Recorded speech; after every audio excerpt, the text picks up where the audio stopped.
Bonjour à tous et bienvenue dans cette nouvelle vidéo, toujours sur le glacier le plus grand d'Europe avec Jean. Là, le but de cette vidéo, c'est de vous expliquer comment on campe, comment on fait le campement, comment on dort et comment on se réveille entre guillemets sur un glacier comme ça. Parce que là, ils ont annoncé une nuit à -21. Du coup, on va vous montrer étape par étape comment ça se passe. Allez, c'est parti.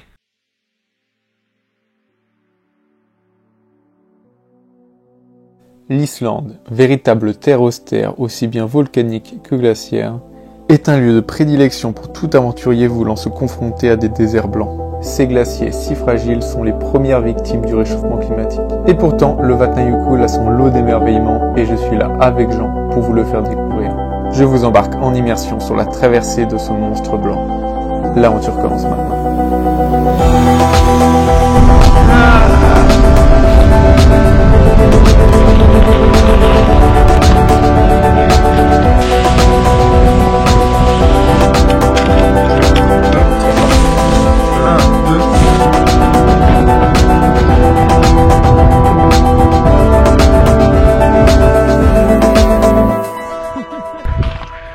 Allez! Oh putain, on l'a fait! Là je commence tout de suite par mettre une doudoune sur ma doudoune pour la simple et bonne raison qu'on va être en statique, donc faut pas commencer à se refroidir, faut d'abord se mettre dans des conditions où on va être plus chaud. Donc en premier on va sortir la tente. Tac. Donc vraiment le but là c'est de détendre la tente, on a vraiment beaucoup de chance, si vous avez beaucoup de chance il n'y a pas de vent aujourd'hui. Je pense que demain matin il y en aura un peu plus. Donc là, comme une tente classique. Donc d'abord on déploie les arceaux. Tac. Vraiment sur un glacier le plus important quand on s'arrête c'est de ne pas avoir froid. Donc faut vraiment monter la tente en moins d'1 minute. Et tout est conçu pour, donc c'est plutôt pas mal.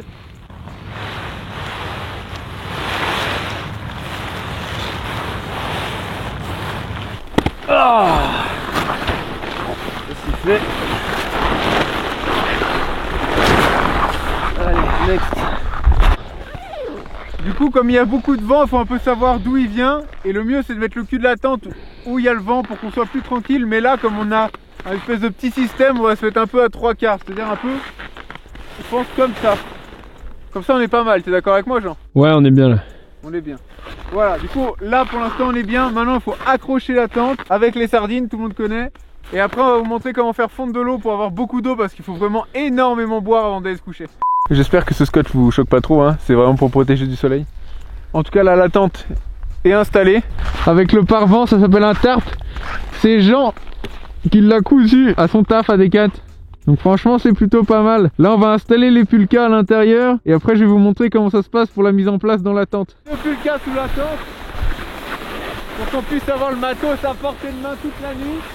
Et qu'on puisse mettre en place tout ce qu'il y a besoin dans la tente.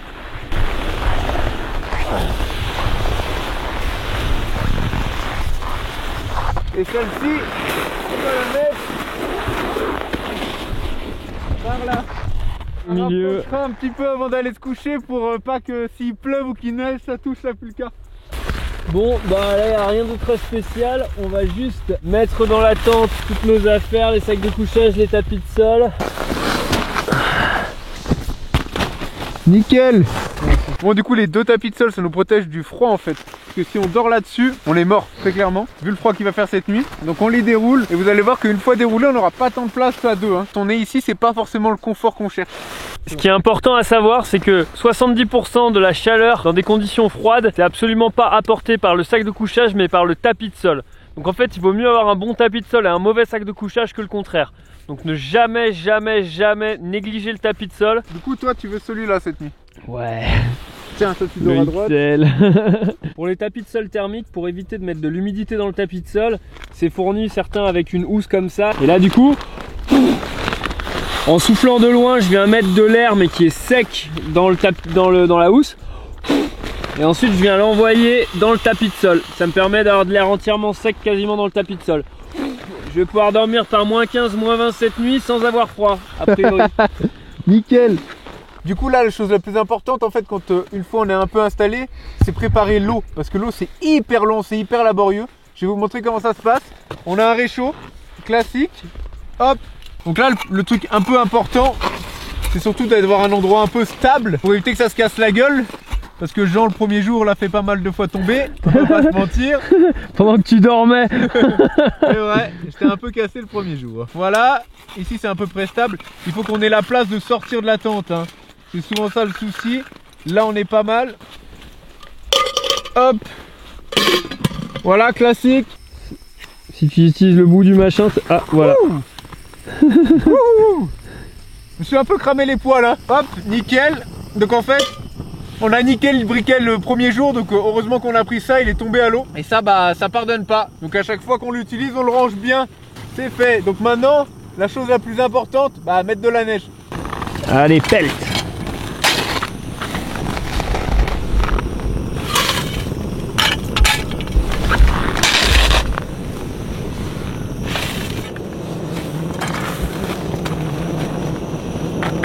Donc là vous voyez j'ai rempli totalement la casserole et vous allez voir dès que ça aura tout fondu, il y aura vraiment genre ça d'eau, donc il faut vraiment en remettre très souvent, c'est très long. Et en attendant nous on va préparer un petit peu, ranger tout, parce qu'il faut vraiment être très ordonné. Bon là c'est peut-être le meilleur moment de la journée. Ah, le moment où on sort les pieds et où ça fume. Ah c'est ouf. Un truc de malade. Ce qui est important c'est de se dire que effectivement c'est cool. Là on peut même voir que toute la transpiration que j'ai eue, elle a gelé carrément. Et en revanche faut pas s'arrêter à ça parce que sinon demain ce sera impossible de les remettre. Donc moi perso ce que je fais c'est que je les fais sécher à l'extérieur de la tente. Et une fois qu'elles ont un petit peu séché et que j'ai un peu évacué d'eau, je les remets dans mon sac de couchage pendant la nuit. Comme ça aucun problème, elles seront sèches et chaudes pour les remettre demain matin. Parce que ça si je les laisse dehors cette nuit à moins 15, je pourrai jamais les remettre, ce sera du bois. Et du coup en conclusion tu ne pourras jamais avancer ni rester en vie, tu seras enfermé dans un glacier avec plus de 70 km par là et plus de 40 km par là, voire même un peu plus, hein, 60, je sais pas. Et moi faire 40 km pieds nus dans la neige, j'ai pas envie d'essayer. Je te comprends. Donc là je refais de la neige parce qu'en fait regardez, hop, viens voir, toute la neige qu'on avait remplie tout à l'heure, il n'y a plus d'eau en fait. Genre c'est la moitié qui s'est enlevée. Du coup, il faut en remettre tout le temps, c'est super long, ça fait déjà au moins 20 minutes que ça chauffe. La neige met tellement de temps à fondre, tellement il fait froid. Je vous avoue que là, j'ai pas mes gants parce que c'est beaucoup plus pratique, mais clairement, je vais vite les remettre. Je suis en train de faire un petit mur de glace là. À quoi ça sert le mur de glace? Histoire de couper le vent, parce que le vent c'est pas très agréable. Alors pour ça, on a une scie à neige qui a trop la classe, soit dit en passant. Et après, tu t'éclates les épaules à couper dans la neige. Je pense même que je peux le faire comme ça.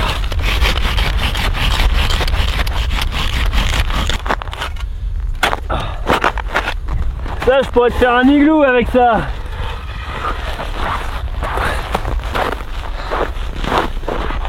Oh. Alors Nico, ça fait l'onglet?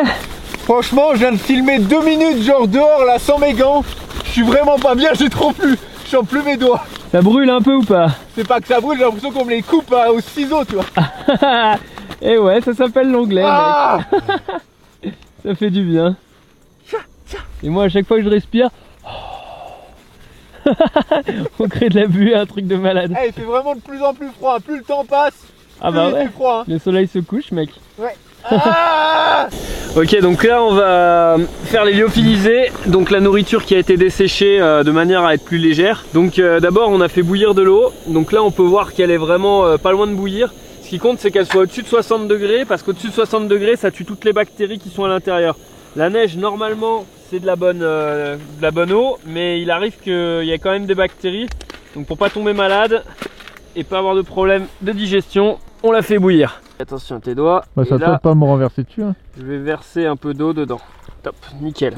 Et là, une fois qu'on a fait ça, on referme. Tac. On secoue un peu le lyof et on va laisser tremper pendant 6 minutes. Comme vous pouvez voir, sur ce réchaud, j'ai mis un petit coup de pince pour faire un petit bec verseur avant de partir parce que c'était plus pratique pour les lyofs. On bricole un peu. Hein.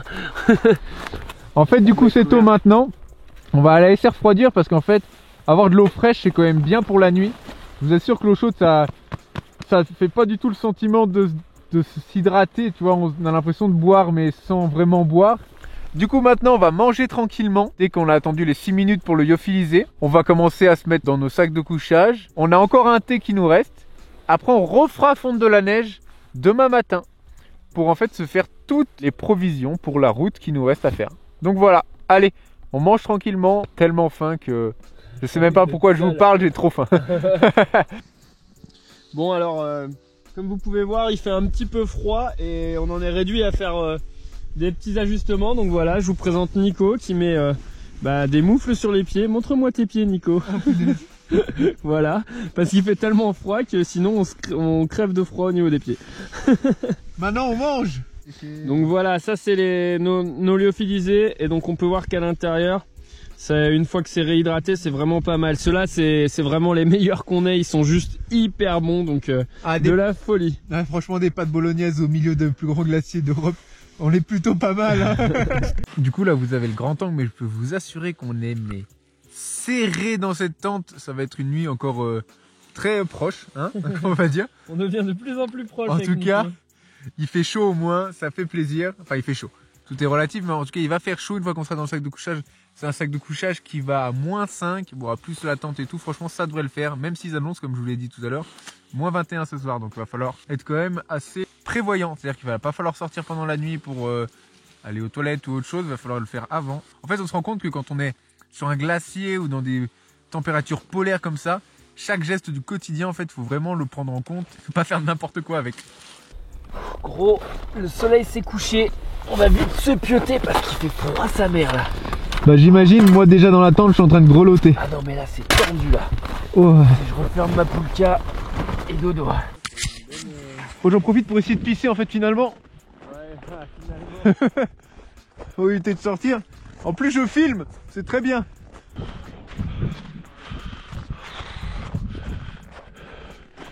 Il fait vraiment froid hein. Bon, bah maintenant c'est parti pour la nuit hein. Je vous dis au revoir comme ça pour vous montrer ce paysage magnifique. Regardez-moi ça. Je me gèle vraiment, donc là je fais un effort surhumain. Mais allez go, je rentre dans la tente. T'es caille mec. T'as réussi à pisser ou pas? Ouais. J'en ai vraiment besoin pour être allé aussi vite dans ce point. Allez. Voilà, bien penser à faire une ventilation. Ça va nous sauver la vie parce que ça va éviter la condensation. Et donc a priori. Et en fait la condensation, vous savez, c'est les petites gouttes comme la rosée le matin. Et le problème c'est que si t'as ça alors qu'il fait -20, bah, tu vas vite avoir de la glace et du gel dans ta tente. C'est ce qui nous est arrivé le premier jour. Ok. Bon en fait là j'ai mes chaussettes que j'ai au pied tout de suite là, elles sont sèches. Sauf que malheureusement j'ai toujours besoin d'avoir 2 paires de chaussettes sèches. Donc là je suis dans l'obligation d'enlever mes chaussettes sèches et chaudes et de remettre mes chaussettes humides et froides parce qu'en fait je vais dormir avec et ça va les faire sécher. Sauf que là c'est un moment pas du tout agréable où il faut remettre des chaussettes gelées. Elles sont complètement dures parce qu'elles sont gelées. Putain c'est l'horreur. Oh là là ça fait froid. Putain, je rigole mais après c'est à moi de le faire. Oh putain. Ah mais mec c'est hyper horrible. Je vais tout de suite les mettre dans le sac de couchage. Et je le mets au chaud. Là je suis en train de perdre mes pieds. Ouais, mets vite tes pieds au chaud. En fait ce qui est important, c'est surtout quand on est deux, c'est de s'entraider un maximum. Donc après avoir remis ses chaussettes, il faut remettre aussi, moi je vais dormir avec ça. Mes chaussons de ski, ils sont trempés. Genre vraiment, je mets la main dedans, elle en sort totalement humide. Du coup j'ai froid, merci. Du coup bah ça à mon tour, franchement j'ai pas du tout, mais alors pas du tout hâte. Hein? Ah c'est mes chaussettes, ouais. Mes chaussettes sèches. Séchardis, arci sèche. De l'arci du sèche. De l'arci du sèche. Le froid rend fou les gens. Ce que je filme. Ah mais tu filmes encore? Bah ouais. Moi je me fous dans ma tente, dans mon sac de couchage avec vous. Putain. Ah voilà. Et moi j'ai chaud là. Ouais bah pas encore moi. J'ai même mangé la doudoune. Donc ça peut... Attends, ça peut paraître bizarre de laisser des ouvertures, mais je vous jure que c'est le meilleur truc à faire. Ouais. Bon, est-ce que vous voyez qu'on est vraiment bien serré? On a vraiment pas beaucoup de place. Putain, zéro place, on se marche dessus. Bon bah les gens, On se dit à dans la nuit peut-être. Mais sinon c'est à demain matin. Bonne nuit. Ouais, pensez à vous abonner, c'est important. Allez, ciao.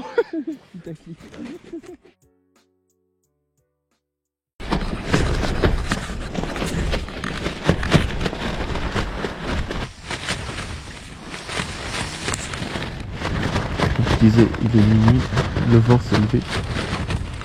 Il commence à faire sacrément froid.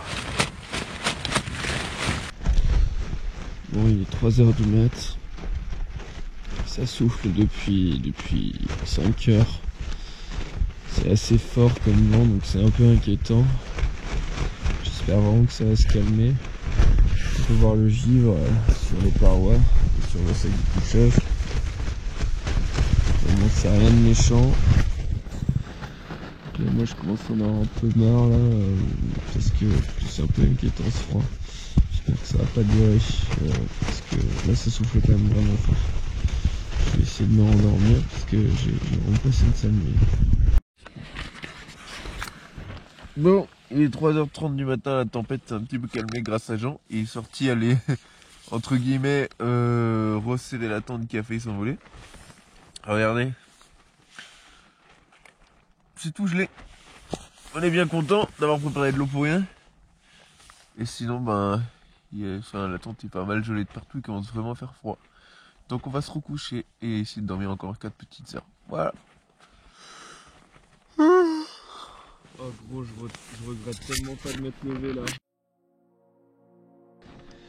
Bon bah, fin de la nuit là, il fait bien jour, il est déjà 9h30. Moi perso j'ai passé une nuit horrible parce qu'il y a du vent qui passait je sais pas où dans la tente et il y avait du vent dans la tente et j'ai trop mal dormi. Je pense que Nico c'était un peu mieux parce que visiblement je lui coupais le vent. Mais là ça va être un peu compliqué de reprendre la patate tout de suite, mais bon ça va faire hein. Bon allez, on a quand même un beau temps, on va en profiter et puis il faut qu'on atteigne cette montagne ce soir.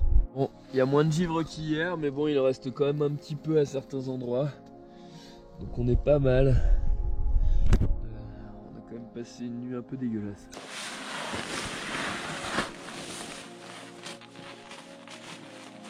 Bon.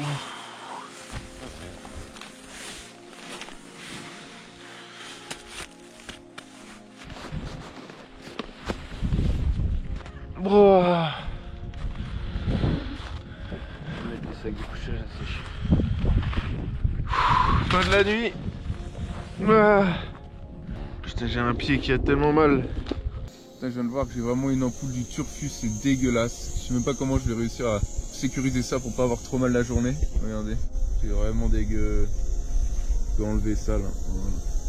Voilà. Horrible. On profite aussi d'être sous la tente pour améliorer les lunettes. Ça c'est la V2.0. Ça permet de bien se protéger le nez parce que là ça commençait vraiment à cramer fort. J'en ai fait aussi pour Nico. Donc là a priori on est pas mal protégé. Bon, bah voilà, fin de la nuit. Elle était à moitié réparatrice. Là, ça va être un peu dur de se remettre en jambes entre guillemets. Il reste à faire quoi? Sécher nos sacs de couchage en les étendant à la tente pour que le vent les sèche.